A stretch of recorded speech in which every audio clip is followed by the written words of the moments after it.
Assalamualaikum warahmatullahi wabarakatuh.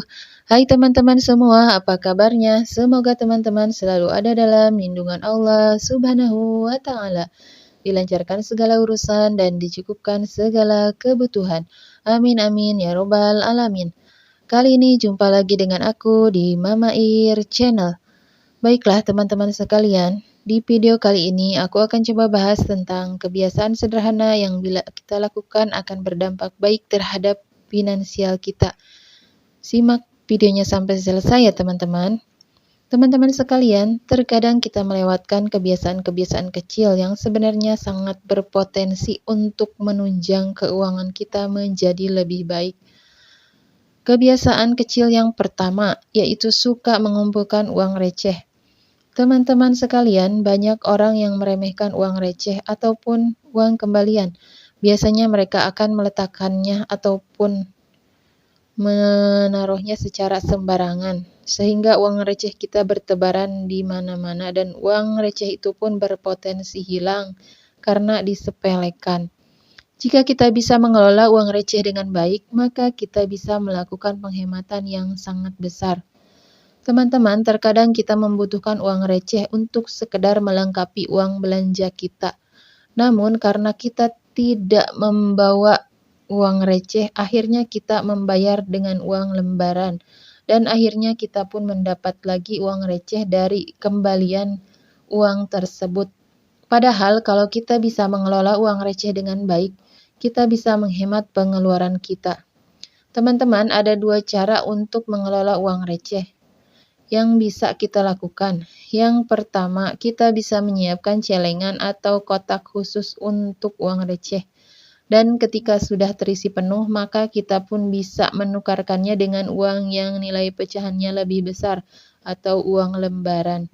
Cara yang kedua, teman-teman bisa menyiapkan dompet khusus untuk tempat uang receh kita atau dompet khusus uang koin. Sehingga setiap kali teman-teman mendapat uang receh, maka teman-teman akan memasukkannya ke dalam dompet khusus tersebut. Dan tentunya dompet itu harus teman-teman bawa kemanapun teman-teman pergi. Terutama saat teman-teman pergi belanja. Tujuannya tidak lain adalah untuk melengkapi saat ada harga barang yang kita beli, namun kurang sedikit. Jadinya kita tidak perlu memecah uang lembaran kita. Bisa juga kita gunakan ketika ada pengamen atau untuk uang parkir. Teman-teman, mau uang itu besar atau uang itu kecil, kita harus tetap menghargainya. Karena pada dasarnya uang itu adalah rezeki dari Allah Subhanahu wa Ta'ala. Uang adalah anugerah Sang Pencipta yang harus kita kelola dengan baik. Kita tidak mungkin mendapatkan uang meskipun Rp1.000 kalau Allah Subhanahu wa Ta'ala tidak mengizinkannya. Dengan kita bijak mengelola uang receh, berarti kita telah menjaga amanah dari Allah. Dan dengan kita bijak mengelola uang receh, maka kita telah melakukan penghematan pada keuangan kita. Kemudian hal yang kedua adalah menolak untuk berhutang atau mencicil barang.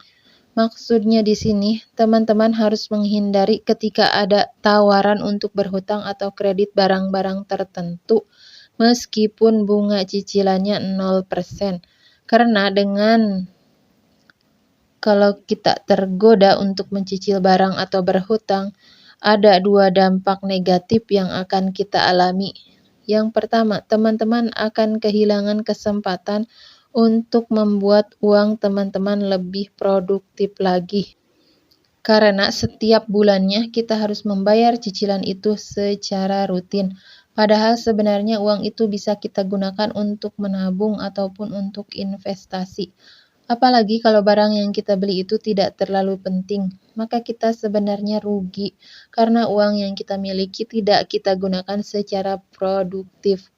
Kerugian yang kedua, kita akan berpotensi terbiasa berhutang. Karena secara tidak langsung, hutang itu menghadirkan efek candu. Kita jadi terbiasa membayar hutang setiap bulannya, dan ketika hutang itu sudah lunas, maka kita akan cenderung untuk berhutang kembali.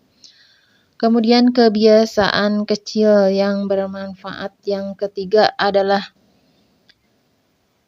menyeimbangkan uang untuk bersenang-senang dengan uang untuk menabung. Teman-teman sekalian, maksudnya di sini adalah ketika teman-teman mengeluarkan uang untuk bersenang-senang, misalkan dalam seminggu 200.000, maka di saat yang sama juga teman-teman harus menyisihkan uang senilai 200.000 dalam seminggu untuk menabung. Tentu saja tujuannya sangat jelas, supaya kita juga bisa memikirkan masa depan dan tidak terjebak dalam gaya hidup konsumtif. Dengan kebiasaan baru ini, kita akan lebih mampu untuk mengontrol keuangan kita. Ketika kita mengeluarkan uang untuk bersenang-senang, maka kita imbangi juga dengan mengeluarkan uang yang sama untuk menabung atau investasi. Nah, teman-teman sekalian, semoga kita semua senantiasa diberi kecukupan oleh Allah Subhanahu wa Ta'ala dan bisa melakukan 3 kebiasaan kecil yang berdampak baik bagi keuangan kita. Cukup sekian videoku kali ini, semoga ada manfaatnya dan mohon maaf bila ada kesalahan. Akhirul kalam, wassalamualaikum warahmatullahi wabarakatuh.